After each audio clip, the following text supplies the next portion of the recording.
for somebody who is ready to research, who's ready to like go the extra mile, like you always keep bringing up like very important content. Now, the major question is, will artificial intelligence replace technical writers? Please, like next two slides. And the truth is that it's two way. Yes, please next slide. It's two ways, yes and no, because it will definitely replace some people and it will not replace some people. So it's like a yes and no. Please next slide. But like the truth is, some technical writing roles will become automated because this is why tech exists.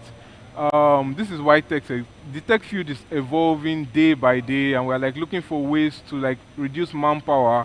If you remember in the banking industry, there was once a time where people queued to like collect cash. Then ATM came, then the manpower reduced.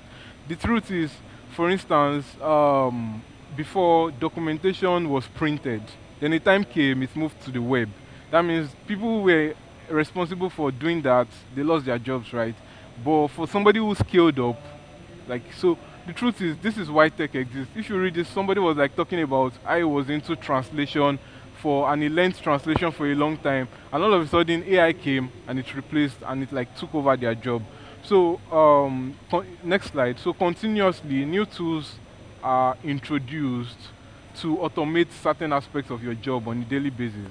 Like for instance, SEO, different part of your job, and all what you have to do is you have to adapt.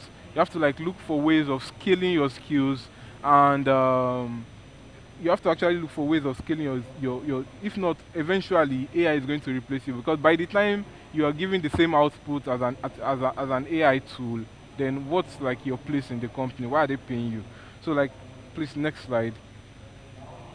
Technical writing as a field will continue to evolve. Even as AI comes, as AI fills in the gap of certain areas, like it will continue to evolve. There will always be like aspects where like the human reasoning, it will definitely be needed. Please next slide. So a lady, Amuda Rande, she said something. She said the key to long-term career in technical writing is awareness and adaptability. Awareness in the sense that, please next slide. Awareness in the sense that you're able to keep up with trends. You are very open to where the industry is going. You are not just in one corner and you are like thinking that everything is always going to work. You are like interacting with people. You are knowing the new tools that people are using, how they are using the new tools, and you are like trying to see what are companies willing to spend money on.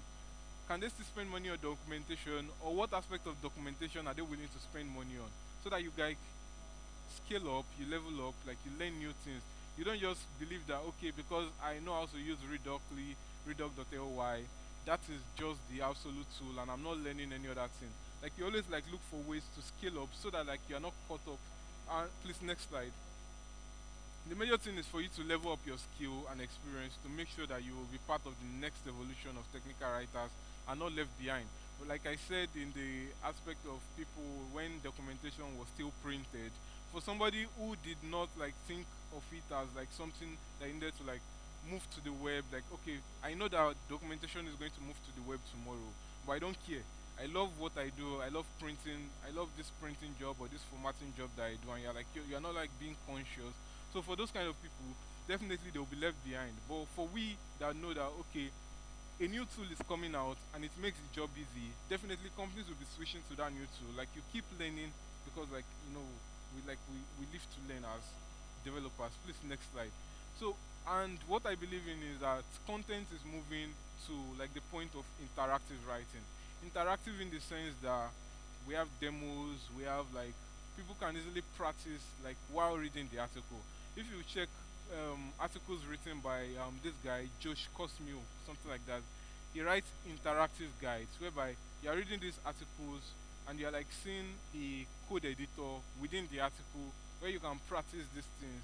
These are stuff that AI cannot do because like for instance you are seeing GIF, you are seeing emojis, you are seeing something that is showing these things actually working. So like this is what people want.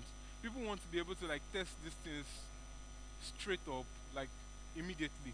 So like the world is moving from like this normal writing where you're just like putting paragraphs together to where we can have demos like being implemented straight up in the article. So my time is up actually. But that's like what I have to say about like the role of AI in technical writing.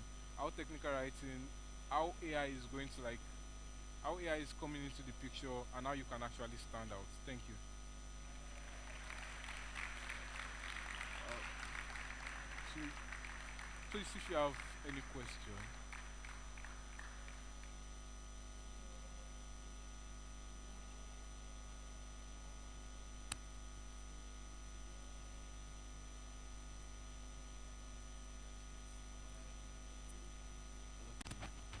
Okay, sorry.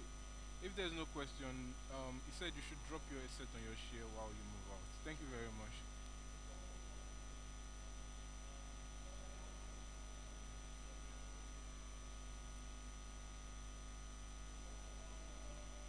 Thank you.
many things that have been added into the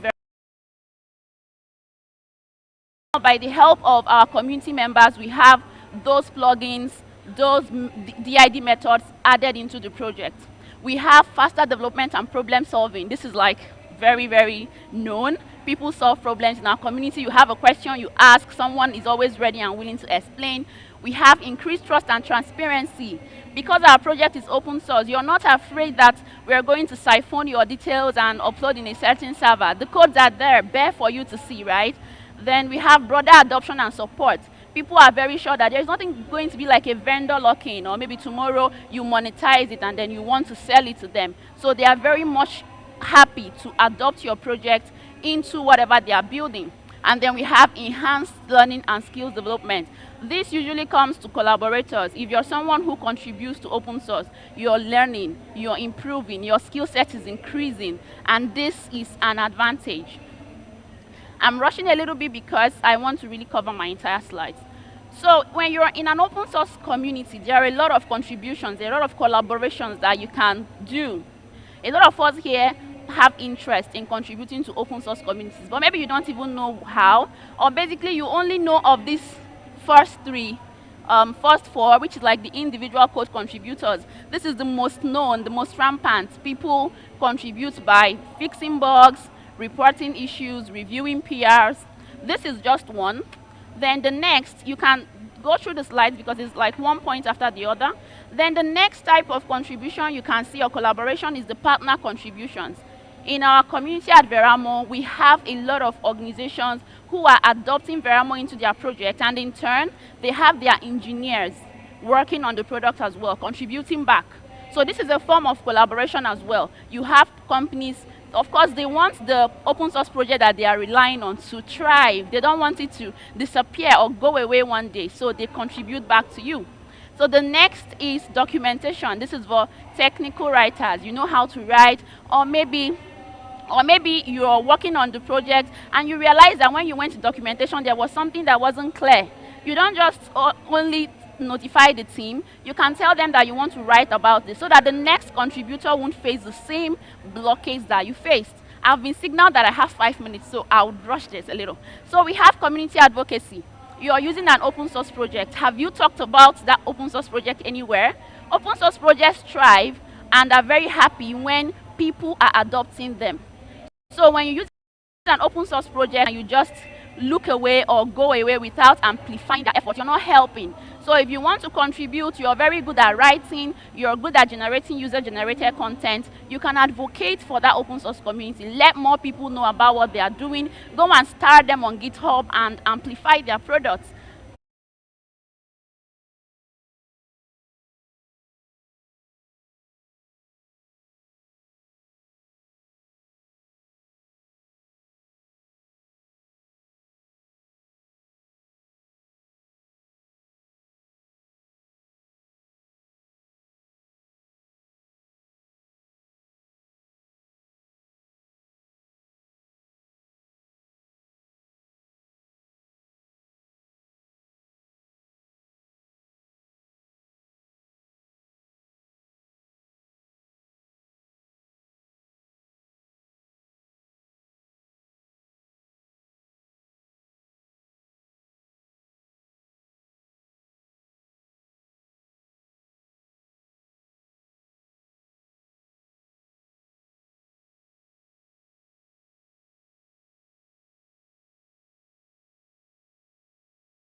Once in a while, certain open source projects or communities run bug bounties.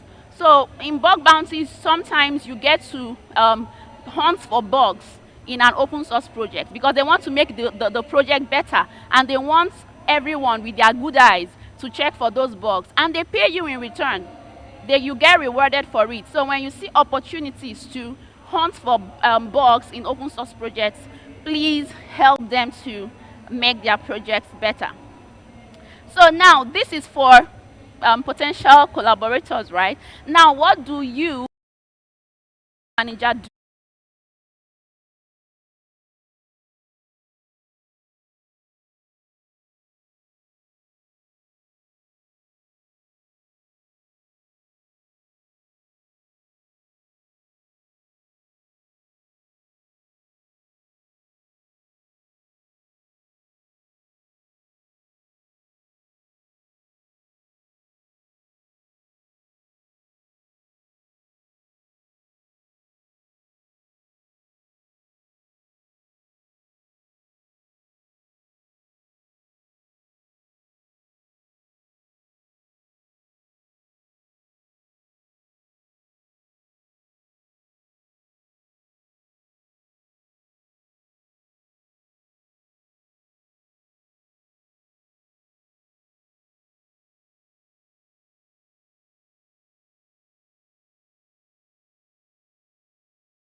documentation. Seek user feedback, documentation and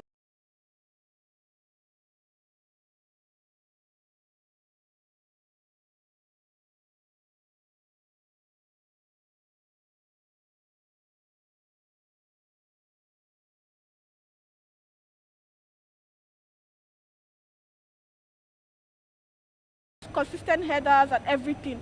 Search functionality allows users to find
different frameworks that can help you infuse storytelling into your processes. And the first of this framework is the hero scene plot approach. And this framework talks about storytelling in creation.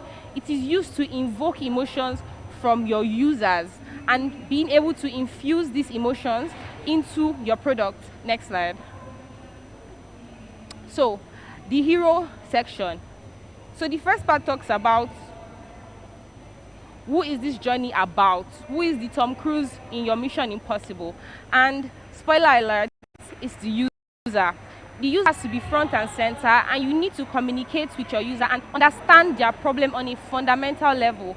So in design, we have numerous techniques to actually get to know our user properly. We have user personas and the rest. So by properly doing your user research, you can understand what is actually driving your user, their needs, their wants, and be able to translate this into your product. So the next part of this framework is the scene. So this considers various scenarios in which the product will play a role in the user's life. So in this part, you want to talk about the different life scenarios. You want to talk about the different life scenarios that the product will be infused, or the solution will be infused into the user. There are many, and you have to think about all of them. It helps you understand that in actuality, your product is not the star of the show. It's actually just a side character in this adventure. And again, in UI UX design, we have storyboarding, user journeys, to be able to visualize the step-by-step process and the different ways that this solution can actually play a pivotal role in your user's life. So the last part of this framework is the plot. So this is mapping the user's journey from the initial interaction to the desired outcome. So from the very moment that your user begins using your solution to when they get their desired goal. You want to be able to effectively map every single touch point that the user is going to encounter while using your solution, and be able to map out the easiest, the quickest route from the beginning to the end of this interaction. Next slide. So the second framework is the who, why, how approach, and it speaks to storytelling in presentation, and it's used to invoke emotions from stakeholders and clients. Next slide. Good. So the who, identify the target audience and understanding their needs and wants. So this changes it with every presentation that you put out there. So you may be talking to stakeholders today, you could be talking to colleagues and sales reps tomorrow, you could be talking to developers.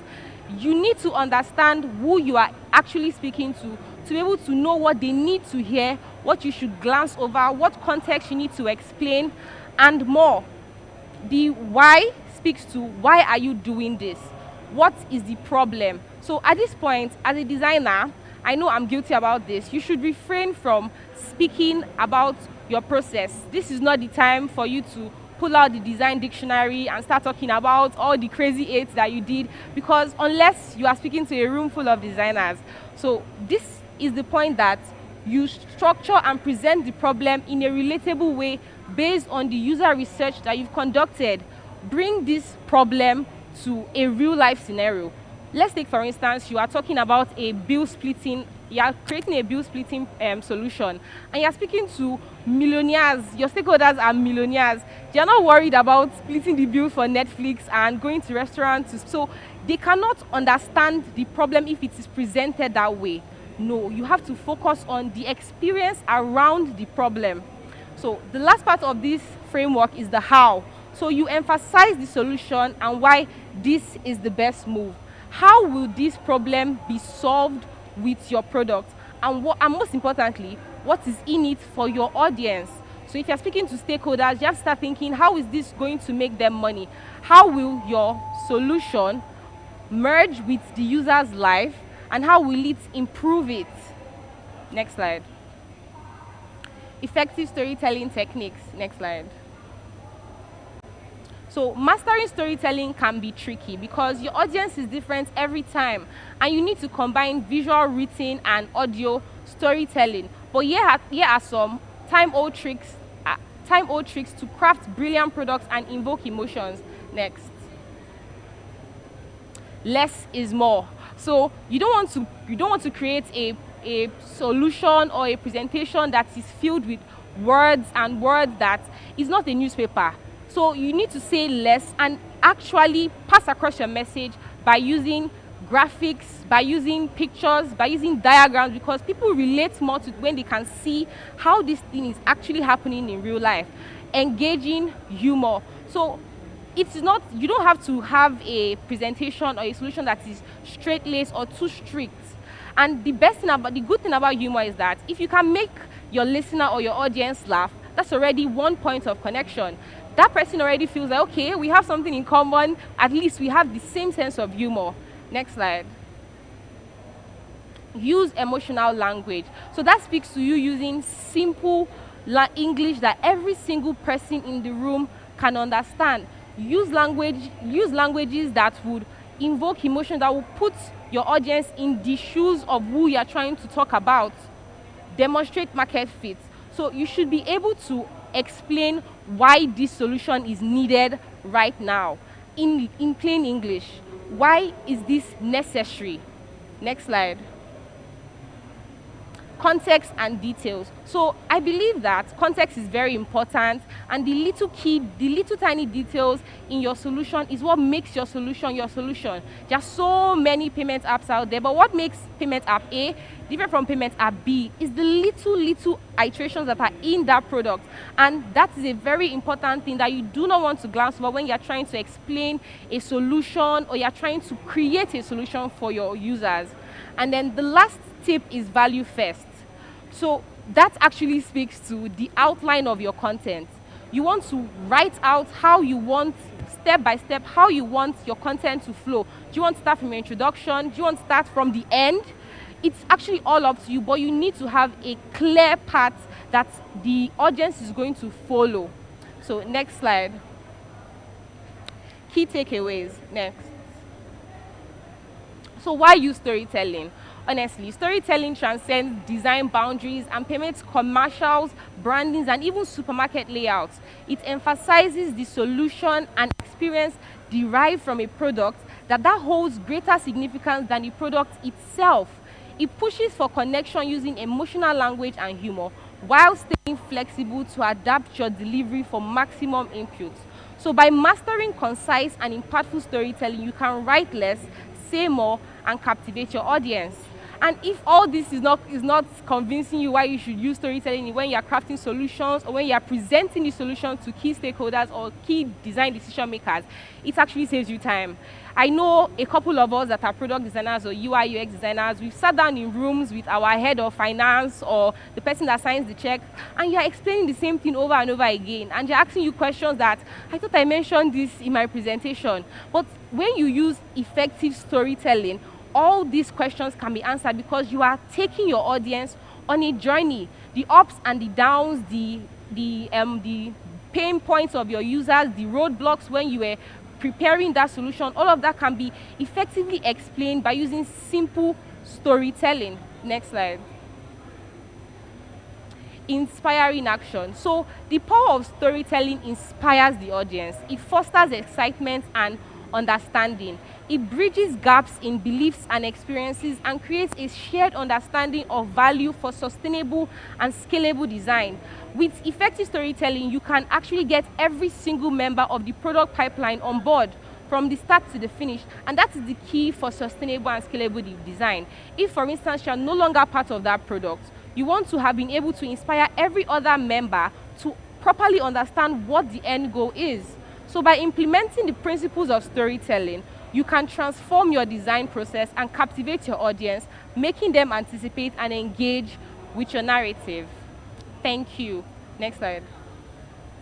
So if you want more resources, you want this slide, you want anything concerning storytelling and a whole lot more works that have been written about storytelling, please scan this QR code to access all this information. Thank you so much for joining.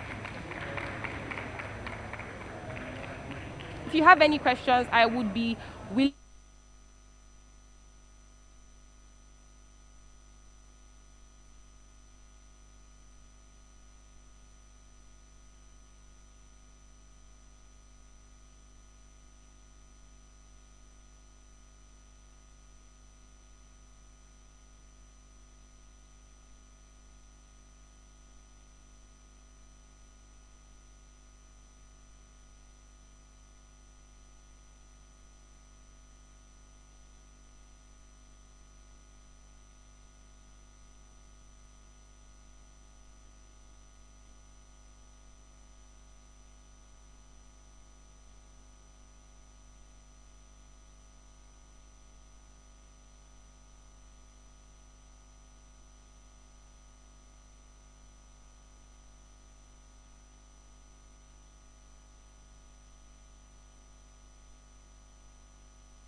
Hello, guys. Good evening.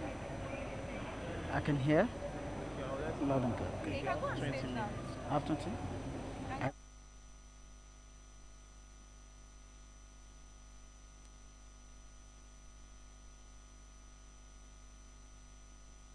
Hello. Hello, guys.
Okay.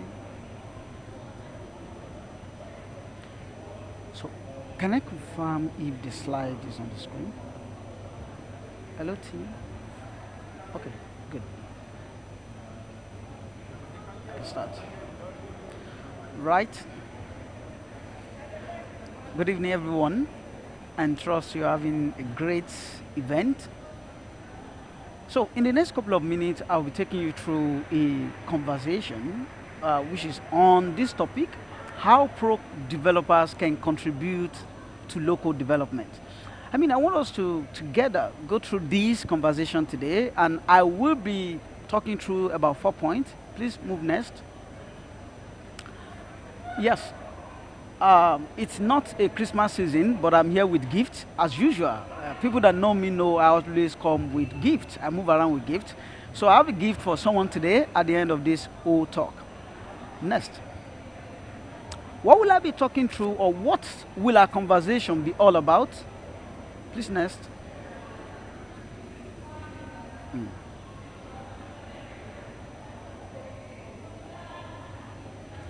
All right. So today, this conversation will be about 4 main topics. Number one, we are all low coders, and that's what I want to establish first. And two, the challenge. What challenge are we facing right today? Number three, how do you tap into the opportunity? And finally, I have a call for everyone. So move next. Let's talk about we are all low coders. Someone say code get levels. That's where I'm going to start today. Code get levels. So there are different levels to this coding thing, right?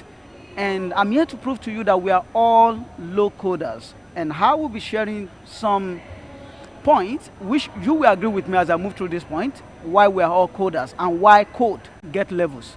Next. So the first point, yes, I have a lot of animations on this screen, so we have to click next a lot. So next, the first point, there is a coding for programming languages. Imagine the languages we use today, they were actually written in a particular code so that they can be efficient and you can actually learn and work with them. So there is a code that was written to make programming in those languages exist. So, meaning to those who write in programming languages today, those who actually made those programming languages available for you, they simplify coding. They made it a low code for you. Next, there's also a coding for programming platform. The platform where you're writing your code, it takes a code to build this platform. So you as a coder today, pride in Java and PHP, JavaScript, you are writing them on either Visual Studio Code or different, platform. Those platforms were built with code. So someone still literally made a low-code tool for you to still use. It's a low level in terms of coding compared to you building that platform. Number 3, there's a code for programming libraries. When you use all these libraries to get your work done faster and better, those libraries were written as well in code. But when you are consuming them with your codes, with lesser syntax, you get done what you need to do. Meanwhile, the library itself has taken care of all the things you need to do. And next, there is also code for low code. So even low code platform, there is code for it. People write code to build low code. So I'm here to prove to us, number 1, all of us, we are low coders. And number 2, code get levels. I just showed you different levels of this coding. Most of people here might be maybe at code for programming libraries. You use libraries, you program a lot of things. So let's move next to the challenge. So if you use libraries today, then you are a low coder in any form. So if you think, because I write in Java, I write in particular programming, as long as you use different form of libraries, you are actually a low coder, because those libraries have simplified some of the things you need to do, and all you have to do is to call those libraries, the functions, the class within those libraries, and get those things done for you. Imagine you want to literally do those things that those libraries and functions are doing for you. It means it might take you months, or even not possible for some of you, because it will take a longer time to learn to get it done. So if today you use any library to get your work done while writing your programming languages, then you are all low coders. And that's order to prove that we are all low coders. Okay? So there's a challenge, which I'm going to talk us through, and then show us why we should all contribute towards low code. Next. Currently, the world is having an imbalance. There's a lot of skill today in terms of labor in the industry. As a matter of fact, I advocate every time for internship opportunity for people in data, junior software dev.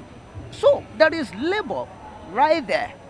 But what the world is facing that is affecting the global GDP is productivity. There's not enough productivity in organizations to get to that point of growth where they can open more doors for more people to come in.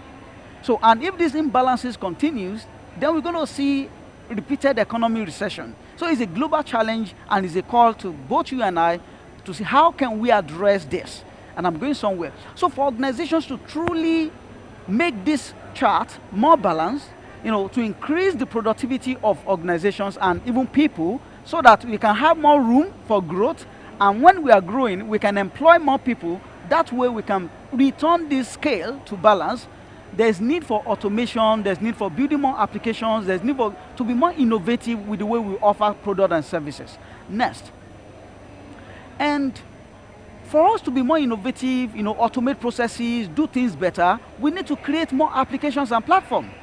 And it's been projected by IDC that there's going to be 500 million new applications to be built in the next couple of years, like 2-3 years to this time. This 500 million new applications is more than all the applications that have been built in the past 40 years. Yes, in the dot-com bubble. So you see, it's a lot of challenge for us. And if your question or your response is, okay, let's go ahead, let's build all these apps. In the US alone, there is 4 million developer shortfall. So in the US, they are having lack of skill to build new apps. Skilled developers, 4 million shortfall. So if you bring that to Africa, you will realize that we will have much more than this. Mind you, for us to return back to productivity, new platforms, new tools, new applications need to be built. But there is already a developer shortfall. Next. So it's also been projected that by 2026, there's going to be approximately 149 million new jobs in the digital space. And out of these 149 new jobs, 98 million of them is software development. Obviously, we already have 4 million shortfall in US alone. And if we are to, have 98 million new job roles in the next couple of years, 4 or 5 years, or even lesser than that, there's no way to cover that skill gap. So there's a new projection that by 2026, 75% of our applications in the workplace are going to be built using low code. And this is the real challenge. We know there's a challenge to build new tools. We know there's a challenge for organizations to be more productive. And right here, because we have a developer shortfall, in the next couple of years, 75% of applications in the workplace are going to be built using low-code platform. So what exactly is this low-code? And I mean, how do we navigate ourselves through this? Next. I have just described the challenge. The challenge is the world is facing a productivity crisis. We have enough people that are skilled, we have labor, but there's not enough productivity to enable a growth that can get more people into the system. And we know to get that done, we need to build new applications, new tools, new platform, innovate with what we do. To get that done, we need about 500 million new applications. And we don't have enough skilled software developers to do this because in US alone, we have 4 million shortfall. And it's been projected that 75% of new applications in the next couple of years is going to be developed using local technology. So now we have established that there's a challenge that is pending. So how can you tap into this? It's an opportunity. Every challenge is an opportunity. And right here, next. So I'm going to use this to introduce you to Microsoft Power Platform, which is low-code application development platform. And the main message here is how you can tap in and also build or contribute to local development. First, this application suite, some of them you are familiar with it. You have Power BI for data analysis. We have Power Apps for building application for enterprise.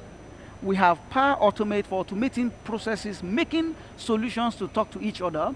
We have Power Virtual Agent for creating chatbot, intelligent chatbot in a matter of hours. We have Power Pages for building websites for companies. All these solutions, one thing that is common to them here is power. I can see that because it's enabled people to do more with less. So it is low-code platform. And speaking back to how you can contribute to this. Next.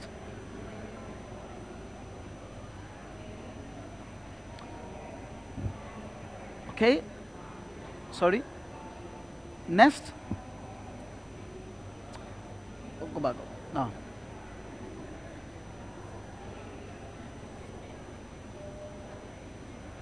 No? A slide before this. Yeah, okay. Next now. All right. As a pro developers, right here is the call today.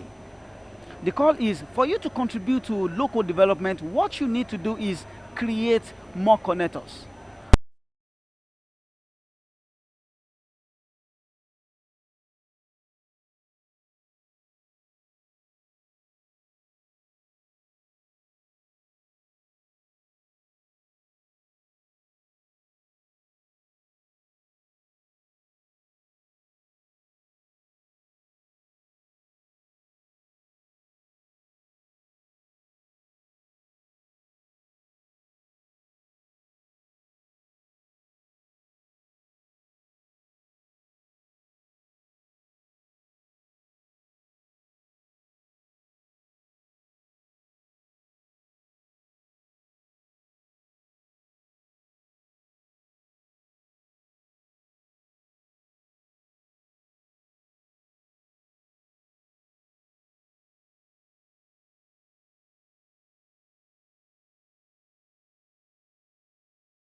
How can you as individual, as a pro developers, contribute to local development?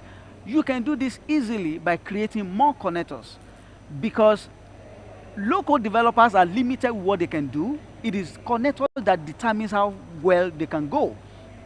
And speaking back to my slide, you will see that I have a keyword there. They develop faster. When you give a local person the code or the API, which is called connector, to do something, they will definitely leverage it and get it done. But if you are giving them the API in itself, they might not even know how to interact with it. So the call here is when you give them connectors and you create connectors, and I'm going to cite a scenario, You have a core business applications, and then they want to build some solution to interact with it. Build a connector, build an API, and turn it to a connector that they can use in any of the solutions that they've built. Or you already have API as microservices, create a connector out of it. And to create a connector is not easy. I'm going to share the resource at the end. Okay, next, as I wrap up my session. All right, so when you use connectors, developers are able to develop faster, local developers, because that's the goal. People can now consume these solutions and build something out of it easy and fast. Next. All right, so in conclusion, because it's a short call, the problem is that there's a lot that is happening over the world with productivity, and pro developers alone cannot undo it. So we need local developers to come in and also solve some of this problem. For them to solve it, you also have a role to play. And your role is by creating connectors. As you create connectors, we're enabling millions of individuals who are not pro developers, but they can leverage your solution to start building other solutions. Right. So, next. For you to contribute, so I have this call to action right here. If you'd like to contribute through custom connectors, you can easily visit this link, aka.ms/build your first connector. There is a well-documented guide that can enable you. Wherever you work today in a startup, in an already established institution, you can create connector on top of your APIs. And those connectors can literally enable business people to do more with less. And more also, you can be an individual contributor. You can build just like an open source. You can create connectors and make it available on the store, and people can use it. So it's not just paid connector or for organizations alone. Anything you interact with today, any API you consume today, you can go ahead and build connectors out of those APIs. Don't forget, connectors enable people to do more with less. So, quite a talk, right? I'm going to summarize them in 3 points once again, because I want to drive home this point. How can a pro developers contribute to low-code development? You must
while you continue to do your work.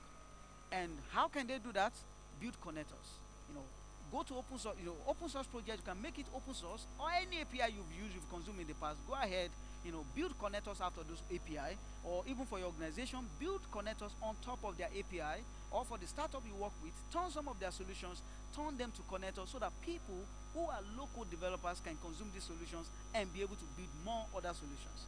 Now, let me finalize with this point. When a pro developer creates a connector, you have enabled hundreds of millions of others to create solutions. So you are creating a connector, but in the real sense, you are enabling people to be problem solvers. In the real sense, you're actually changing the fortunes and the hope of the world, because these people can create a lot and touch billions of people's life by actually consuming the connectors you've created. On this note, I've come to the end of the talk. Thank you, everyone.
Hello?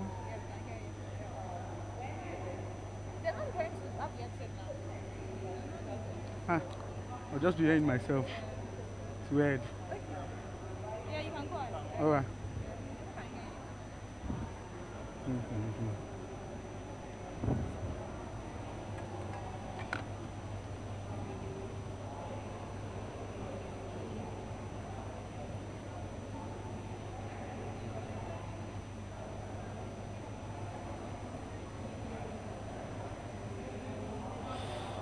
Hello.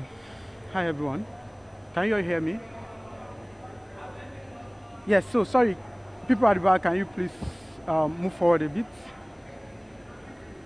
Yeah, thank you very much.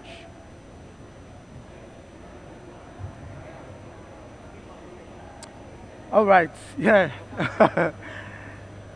Okay, thank you all for joining. And I welcome you all to this talk about demystifying Web3 and also talking about blockchain interoperability.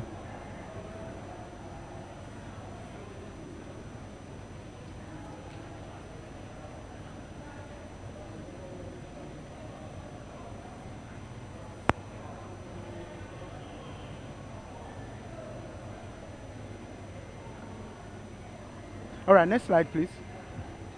Okay, yeah, so welcome you all once again to Oscar Fest, and where today we'll be talking about demystifying Web3, like I mentioned earlier, and also blockchain interoperability. So my name is Idris Olubisi. I'm a software engineer and a technical writer. I currently work as a developer advocate at Axela, and we'll be taking a deep dive. In this session, it's kind of categorized into three, where we'll be taking a deep dive into that's how everything started within the internet and also in the Web3 space. And then we move forward to the pre-interoperability era, where we have different blockchain working in silos. And then we proceed to the future implications of blockchain interoperability. Okay, yeah, so yeah, these are the categories I just mentioned now, how everything started, pre-interoperability era, and also the blockchain interoperability use cases and the future of blockchain interoperability. So how everything started, this is the first section of my talk. How everything started, we have a journey through time, which I regard to as the web evolution. So in the first phase, we have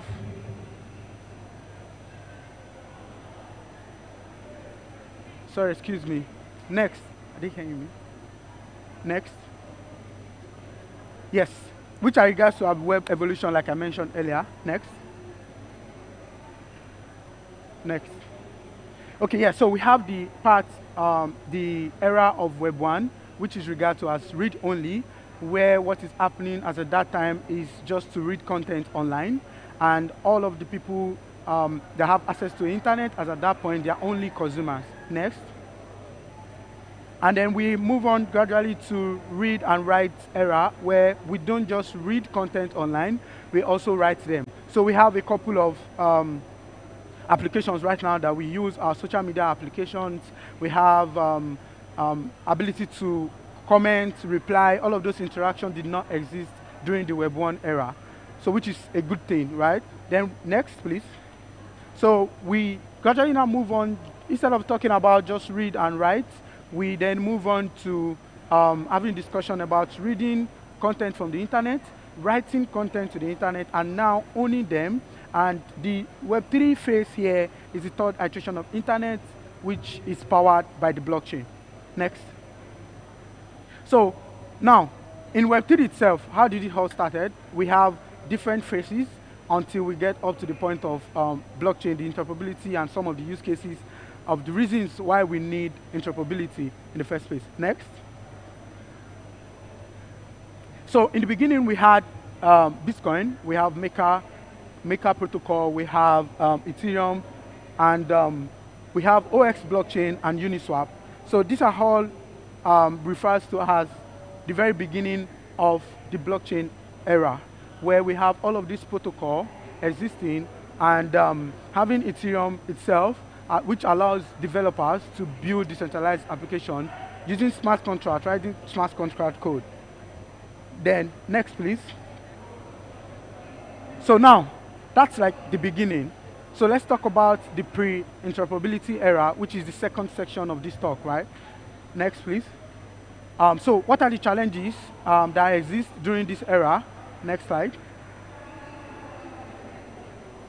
So we begin to have different platforms spinning up, which literally means that more protocol, we have more decentralized application, right? So we have the likes of Avalanche, we have Celo, we have Algorand, and all of these protocol exist to solve one problem or the other within the blockchain space, but they all work independently, right? So this is like a major challenge within the pre-interoperability era. Next slide, please.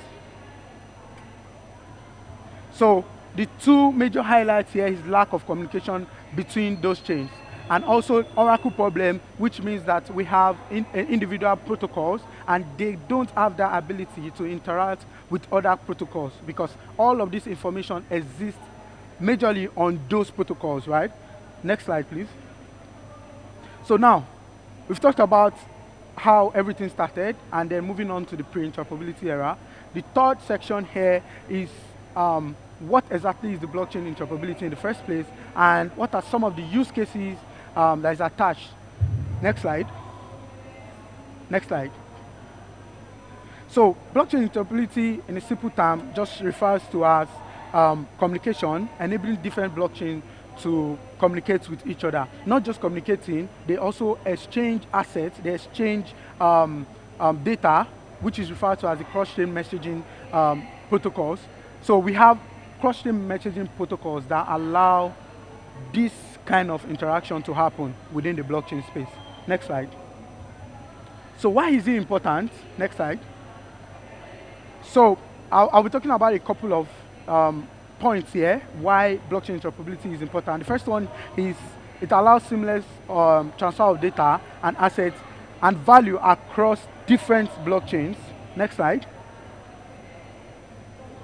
And then it opens up wide range of opportunities because when you have ability to build your decentralized application and with a single click you can do transfer of assets between one chain to the other, it kind of brings and open up new opportunities for dApp builders to think about great app to build, innovative app, which literally turns out to mean great opportunities, right? Next slide. So it also helps improve the security and reliability of individual blockchain. Next slide.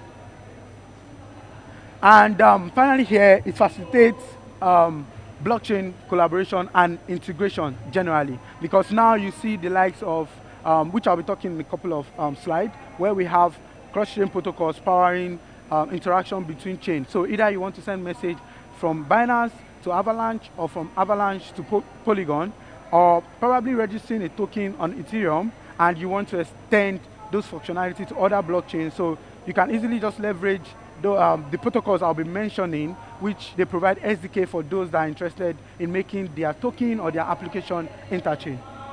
So next slide. Yeah, a very good example here is Junkyard NFT, right?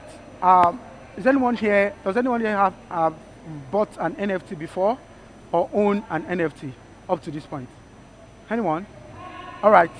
Is it still expensive? Is it still relevant? Is it still useful? All right. Okay, that's fine. So Junkyard NFT, basically, what they do is that they allow you to bring those worthless NFT that is no longer useful, right, to dump it in Ethereum smart contract. And the whole game, they call it a kind of game, is built on Polygon. So what they do literally is that after dumping your Ethereum, your NFT on the Ethereum smart contract, you pay some sort of gas fees, some sort of fees, so that you'll be able to fish valuable NFT from Polygon. So this interaction on Ethereum and Polygon is facilitated by a cross-chain protocol called Axela. So it enables interaction between these two chains, and also not just interaction, but also a way of transferring assets from one protocol, which in their case is Ethereum, to Polygon, right? Next slide. Yes, so now I mentioned cross-chain communication protocols, right? where we basically facilitating interaction. But let's talk about it a bit so that you understand what I mean when I mention the cross-chain protocol itself. Next slide. So in simple terms, it's just to allow protocols to interact with different blockchain, like with different blockchain networks, basically, right? And this interaction also enables them to communicate with each other and transferring assets and data from one protocol to the other. So example here is what Axela is doing, where it offers a decentralized and a scalable infrastructure for seamless transfer of assets and data between blockchain. Another good example here is Polkadot. Anyone familiar with Polkadot here? Yeah, interesting. They are also building an infrastructure that allow multi-chain to connect within the network. And another one here is what Cosmos is also doing, where we have an ecosystem of interconnected blockchain, which also facilitates interaction between those networks, right? Next slide.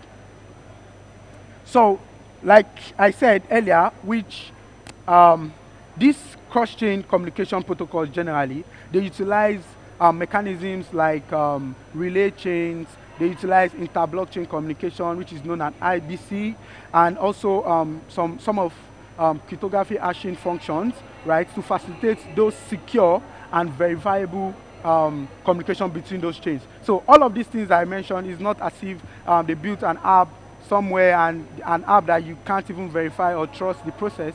So in this case, I will also be giving an example. Next slide.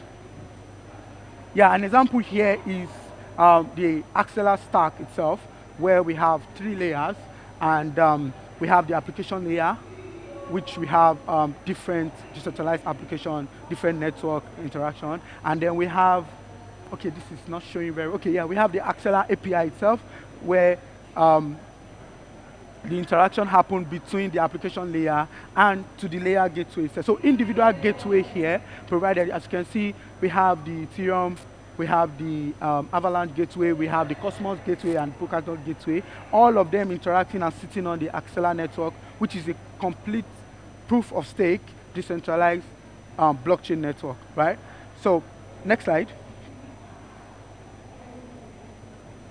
So now, let's talk about the use case. You've learned about the example and the Axela tech stack itself, how it kind of facilitates those interactions between chains. Next slide. Next. So popular example here is building decentralized finance application to transfer assets, swap assets from one protocol to the other. Next slide. Next slide, please. Yeah, NFT building platform. So you could build your NFT platform, and now you are not just building on one protocol. You are building and also extending that functionality to other protocols with just one click. So when I mean just one click, I mean leveraging Axela SDK. You could literally, there are a couple of endpoints or functions exposed to you as the app developers, and with those endpoints, you could just create your front-end interface, and within one click, after integrating those endpoints, users will be able to transfer assets from one protocol, any protocol basically. As it stands right now, Axela integrated over 39 plus chains, both EVM compatible ecosystem and also the Cosmos ecosystem. Next slide. Also, it's very useful in the gaming sector, where you see gaming experience become more immersive with interoperability, as users can bring their in-game assets across different games, right? Next slide. Next slide, please. Yes, and it doesn't stop there. I talked about DeFi, NFT, and gaming. It's also very, very useful when it comes to identity management solution, which provide users with a single digital identity across multiple chains. Imagine you have one wallet and you are interacting with an application that is integrated or that have the ability to interact cross-chain. So it means that if you connect that wallet to just that application, if the application have the set functionality, you'll be able to move assets around, which just that's your single identity with that wallet that you already signed in. Next slide, please. Yes, and also the healthcare sector, where interoperability between chains and healthcare system can improve patient data management across chain. So you don't have issue of saying, oh, we are having issues from retrieving data from maybe the Ethereum ecosystem or the Ethereum blockchain or the EVM compatible blockchains. You have this access and functionality to move things around from one protocol to the other. Next slide, please. And finally here we have DEX, right? Recently, Uniswap, there have been a couple of research happening within the space to validate and verify protocols in charge of cross-chain communication. And Axelar happens to be one of the verified protocols that helps transfer data from one protocol to another securely. As we all know, Uniswap is like one of the biggest, if not the biggest, decentralized exchanges out there, right? So, next slide, please. Now, this is the final session here, where we talk about the future of interoperability. Next slide. Next slide, please.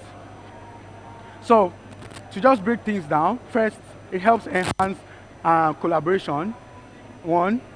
2, it helps build an open, interoperable blockchain ecosystem, and also it serves as innovation catalyst because now you are not thinking of building on one protocol.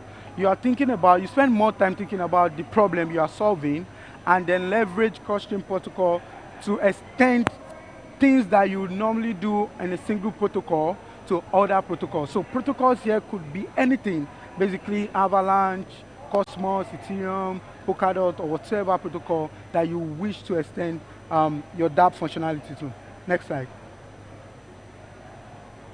So now, how do you get involved? Next slide. As a developer, you could get involved. There's a popular Interop Summit. I think the last one happened February during its Denver. This is one of a good examples of conferences that you could attend as a developer if you want to really learn more about cross-chain communication protocols and how to move data around from one protocol to the other. And not just that, we also have a couple of resources. For example, in Axelar, we have the developer docs, where you could learn more about cross-chain interoperability, and also the Axelar blog, and some other resources that is useful for you to get started as a developer. Next slide. Now, as a designer, you can also get involved when it comes to cross-chain communication protocol, right? How do you get involved? Before now, we see designers building or designing applications, decentralized applications in this case, for having the mindset of, okay, this application will be deployed on probably Ethereum. But now, how designer could get involved is thinking interchain, thinking where, what if this system is no longer compatible or this system does not really serve the purpose, we want to extend the functionality to other protocols. How do you do it? So as a designer, it's still also relevant to utilize your skills, but now you think interchain. Those are some of the things that could easily make you get up to speed to get involved with the discussion about cross-chain communication protocols. Next slide, please. And as a user, of course, a user does not care about the technology behind all of these things. They just want to move assets around. They want to swap. They want to send cross-chain messages. They want to just do things in the web. They don't even care about the technology itself. So as a user, before now, we've seen Squid. Anyone have any idea about Squid, a platform called Squid? Have you ever used Squid before? Yeah, so they allow you to swap assets, right, from one protocol to the other. So now we have so many chains incorporated because under the hood they utilize or leverage the Axelar protocol itself to facilitate those swapping from one protocol to the other. So as a user, you can just visit Squid and you'll be able to interact and swap your assets without even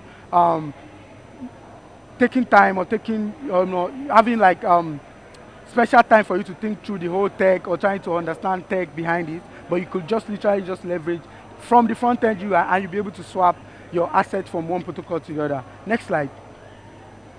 Yes, so in summary, next slide please.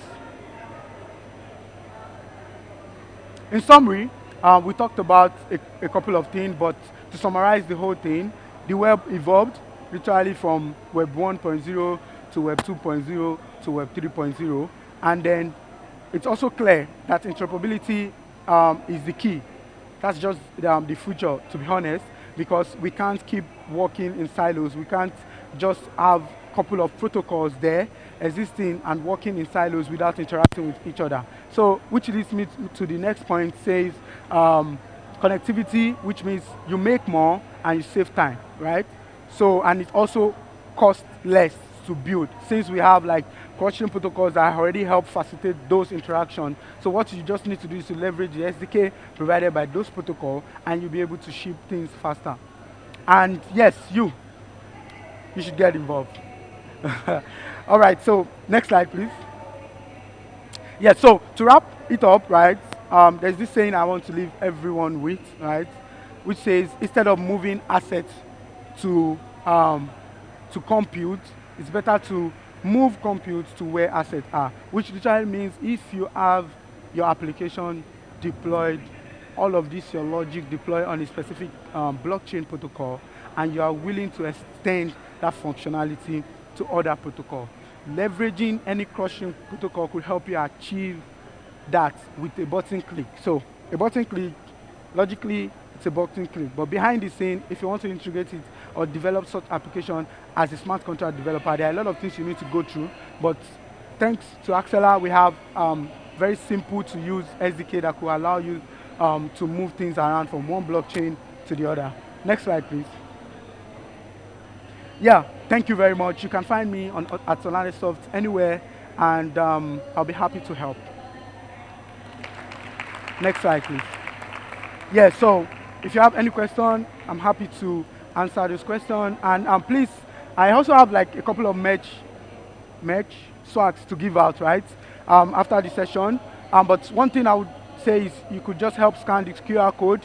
It takes less than 2 minutes, 1 minute to fill in what is there, which is like a survey to get feedback on your understanding about this talk, and also how this talk could benefit you, which would help me, myself, improve, and also as a feedback for us at Axela to even make developer life easier. Please do me a favor and scan this QR code. It takes less than a minute to fill.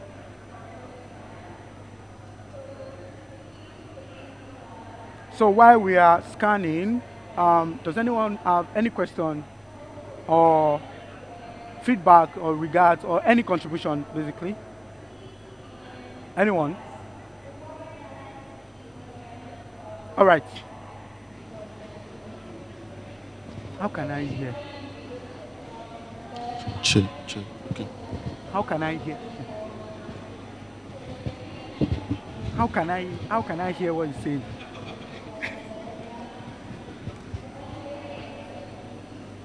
All right. Can you hear me now? Yeah, I can hear you. Me too. Lovely presentation. Yeah, thank you very much. So, like, two main problems that stop like mainstream adoption of like blockchain technologies around like assets and like regular users using blockchain technologies is like security and like complications like ease of use. Yes. Right? I'm just like wondering like what now that like Axela is solving or can solve like a problem that a lot of users have, especially like people who have like their first few transactions, where like you're sending money. For example, you make a mistake with like the chain, and like the money gets stuck somewhere, and you're not able to retrieve your money or something.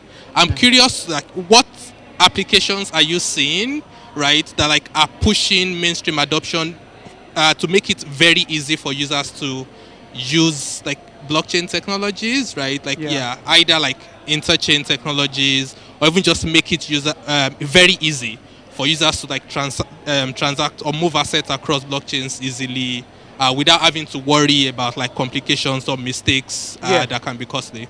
Yes, so I mentioned earlier that Axela is built on a proof of stake mechanisms, and which means security is our top priority. That's what we do first. And also it's a completely decentralized system. In fact, you can visit axelascan.io. You see all interaction on the chain, and also the validators, right? Right now we have about 70 validators, which means the protocol itself is completely decentralized. So when it comes to security, it's top-notch. You should be rest assured. Then to the second question about user experience. So user experience has been like a big issue within the blockchain space, which is why I mentioned earlier that the approach Axela is using to solve this is to transfer assets with a single button click, right? So, which means that we already factored in some of these things, some of these problems when it comes to user experience. So we are providing a valuable SDK for you to just, so as a app developer, you don't really want to do so many things or ask for so many requests from users before they could move assets from one protocol to another. So with those SDKs, you can just leverage it and be able to transfer assets from one protocol to the other. So I understand that, yeah, right? I'm saying like, oh, like you're solving a very interesting problem, yes, right? Where users don't have to worry about like, oh, where is this asset? What chain is it built on top of Axela?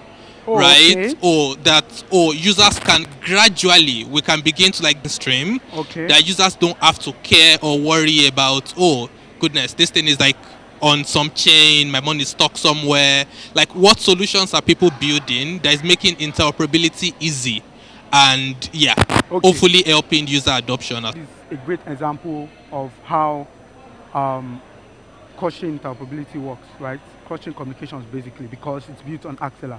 So what does Creed does? What they do basically is to allow you to move assets from one protocol to other. Not just that, but also convert existing assets. For example, you have Matic on Polygon, and you want to transfer that asset to Avalanche. So how, you need liquidity, you need the AVAX version of that particular Matic that you're transferring. So that platform is a very good example, and it makes it simplest, very easy, because you have input, you just select your token, you get a drop down, you select the network, you get another drop down, which is the destination chain where you want to transfer the asset to. You select the destination chain and you click send. The next thing you see like the processing, and also all of this process could be can be verified all on chain. And so when I mean verify all on chain, you could just get the addresses and then check the Axela scan protocol or Axela scan UI, where you could see it's just like the Explorer for Ethereum. So same thing, you could see everything happening within the chain from one protocol to the other. I hope that answers your question. Okay, cool. Any other question? So in the absence of no question, maybe after the session, I'll be at the back there to share a couple of swags. So thank you very much for joining. I appreciate you guys.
Oh, okay, great.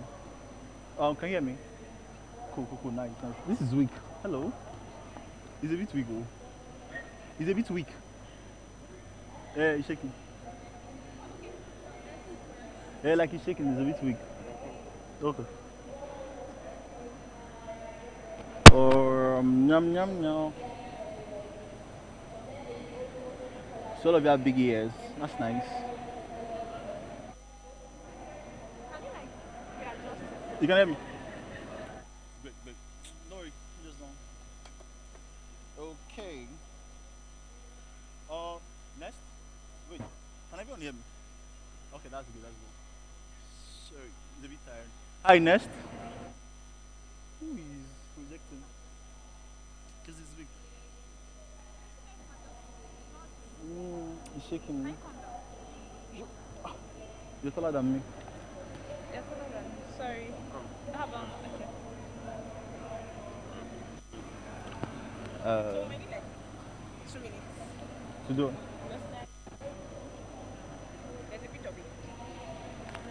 Okay. So should we just go ahead or I have my own slide, but yeah, but I don't think it's the same thing.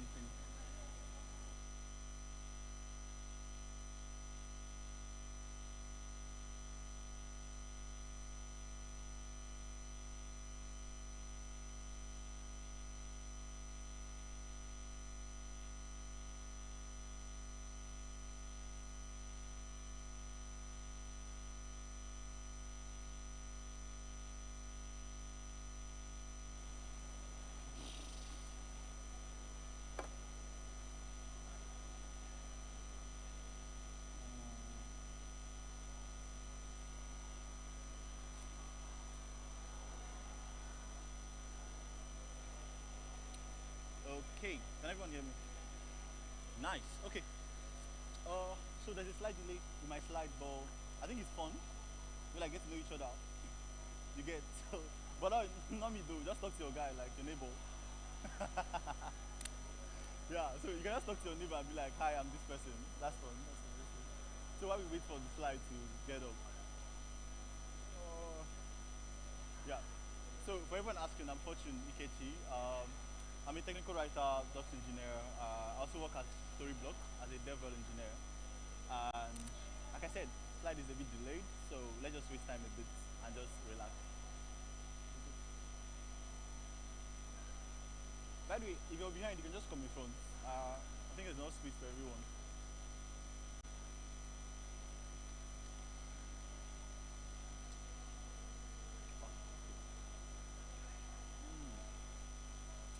Yeah, so first things first, while we wait for the slide again. So again, I have some ground rules for this talk. Very simple rules actually. So I have like some ground rules. So for this talk, there are some ground rules. Very simple, not too much. Number one, always nod. If I say something, just nod your head like, you get. Is that you nod or you smile? That's the simple rule.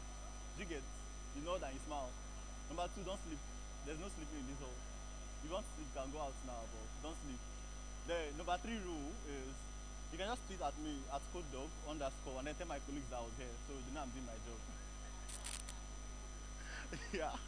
Then number three, if you see any joke on the slide, just laugh. If you see any joke, you must laugh. There is no, even if it's not funny, just laugh. Okay. I'm not sure what's going on this time around. Yeah. Of course. So, okay, doesn't matter, like, do you get the rules now? Number one, nod and smile, right? Number two, don't sleep. Then number three, you have to like tweet at me on Twitter at CodeDog, then be like, "Hi, Storyblock, he's doing his job." Just kidding, just kidding. But yeah, okay. Next. No, just go back, please. Okay, so today, next. So hi everyone, like I said before, I'm Fortune. I'm a DevRel engineer at Storyblock, and today I'll be talking on developing static websites with headless CMS and Jamstack. Next slide. Yes, so some ground rules. Always nod and smile. Please don't sleep. I'm begging you, don't sleep. And number three, tell my colleagues I was here on Twitter. You can tag me at CodeDog _. Then number four, I think you've done that when we started. Say hello to the next person. I'm going to be rushing a bit because I have like 2 minutes. Next. So number one, what is Jamstack basically?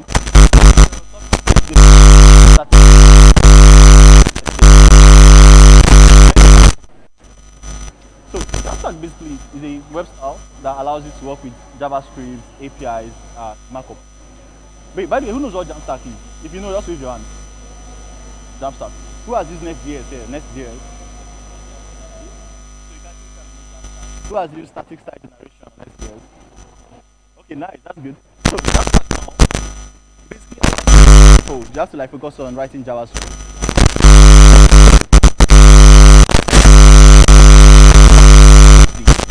Then due to the rise of Jamstack, there's been a rise in static site generation, which is basically to define exactly how. Next slide. Now, example of SSDs are like Nest.js, Nuxt.js, Gatsby, all of them, Google, they're all SSGs. I don't want to go into all that, but you can read up on it. Now, what is headless CMS? I said my topic was developing static websites, right, with headless Jamstack. So what is headless CMS? Next slide. So headless CMS is CMS without head. You must laugh, come on guys. Just kidding, just kidding. So, but for you though, next slide. So yeah, so headless CMS basically is the CMS that separates the head, which is the client side, from the server. Now, unlike most monolithic CMS out there like WordPress, where everything is like on WordPress, right? For headless CMS, you are allowed to use whatever framework you want to use for your client side. You're also allowed to work the server side however you see fit. Do you get? Nice. Next slide. So let's go into the topic proper. Building a static site with headless CMS. I'm going to be using, sorry guys, Storyblock. I'm kind of like biased. And next slide. Next slide. The whole thing. Now, Storyblock space is where your site is built. So you can use your phone and scan and then clone the space, and it's all yours. I'd have to start from the beginning because that would take a lot more time. Next slide. So number 2, you can clone my Next.js application. For this talk, I've already created an application on GitHub that you can just scan the QR code and immediately just clone it on your repo, and you can work with it anytime. So we have a Next.js application I've built. We have a Storyblock space I already created. Next slide. Number 3 is get a Storyblock preview token. Now, to work with Storyblock and your Next.js application, you need to have a preview token, which is kind of like an API secret that allows you to connect your application on Storyblock with your Next.js app. So just go to Storyblock, click on settings, click on access tokens, and then get an access token. Now you get this token, store it in an env file on your Next.js application, and then store it as Storyblock preview token. That way it allows your application to connect with the headless CMS Storyblock. Does that make sense? Great. Next slide. Yes, so I show here how to connect to the preview token. Basically, what we're doing here is we're putting Storyblock init, an API plugin from Storyblock React. Now, Storyblock React is an SDK by Storyblock team that allows you to connect your Storyblock application with your React or Next.js application. Now, the next thing you do, the Storyblock init basically it tells Storyblock that, okay, I want to connect to this space. Now, the API plugin allows you to define components that you have on Storyblock on your Next.js application. Do we understand? Who has used a headless CMS out here? You've used any headless CMS, Contentful, Stability? Okay, good. So it's actually similar, something similar to this for all headless CMS. There's a token, you have to connect to the token using SDKs. Now the next thing we do here, we ask the access token. Basically, we are telling it that the access token for this space is on our env file. We know about process.env, right? Nice. And then we now say use what we use on API plugin, meaning let me use Storyblock API. Now we now define the components. I'm going to come back to why it's important to define the components I have in your Next.js app. Very important. Next slide. Now behind the scene, what is going on here is that you just told Storyblock I want to connect to your application, right? And I have already provided you an access token. Now Storyblock will now receive the application and then show you what we call a Storyblock bridge, basically. It's like a JS bridge that allows you to connect with your application on Storyblock. With the JS bridge, you can now see what your application looks like. Instead of, you know what WordPress is that you have to click, do a change, and then go to preview, and then see changes on WordPress, right? I'm going to show you something cool. So Storyblock doesn't have any of that. You have a preview environment on Storyblock that while you're working, you also get to see your changes in real time. So that is done with the JS bridge, basically, and loaded on iframe. Am I speaking too much text stuff? Okay, cool. Next slide.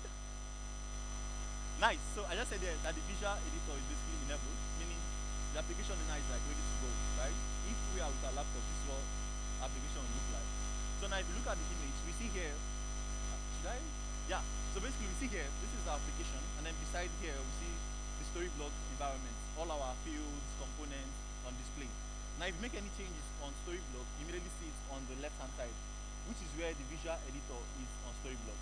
So the visual editor is actually like kind of like a Chrome setup on Storyblock that shows you what it looks like. Now on the first image, I'm basically showing you all the components. I don't know why it's a bit blurry, but all the components there, or blocks like we call them on Storyblock, are basically the things that we define in our Next.js application in the beginning. If you remember, what I told you, I have to define your components on that. Nice, good. Next slide. Nice. So basically, I said here, let's unwrap the Next.js components. Now, if you look at the image on the right, it's basically all of the components that are on our Next.js app. The customers are also there, the features, the intro components or block are actually there. So all the components that are on Storyblock are the same components that are on Next.js, right? So that way you're not doing anything different. Now, Next.js acts as a skeleton. Basically, this is what application will look like. Our components must have this field or this page, not like building a navigation, right? And then Storyblock tells you, okay, nice, I see what you did there, I'll use it now. Do we understand? Do you understand? Say hi. Okay. Next slide.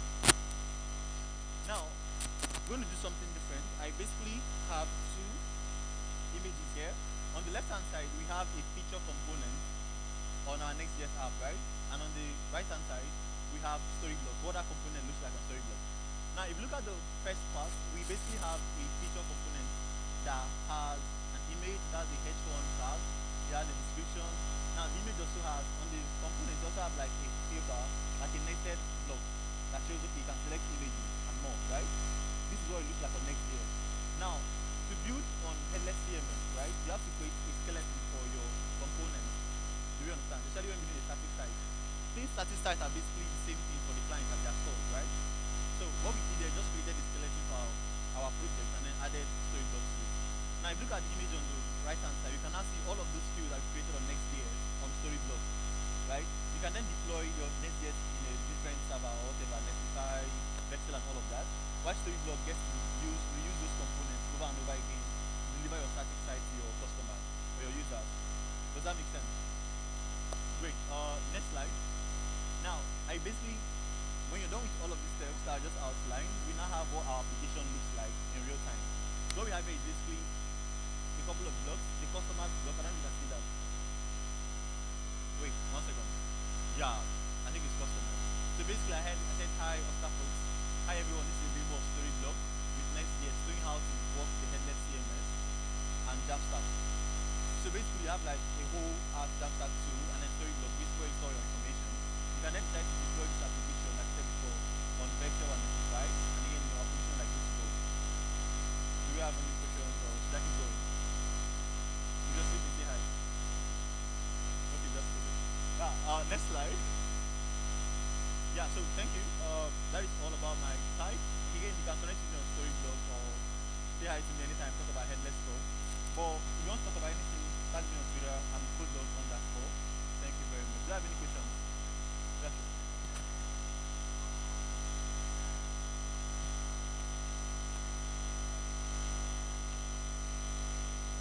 Yes, let me go there. Yeah. You can handle that.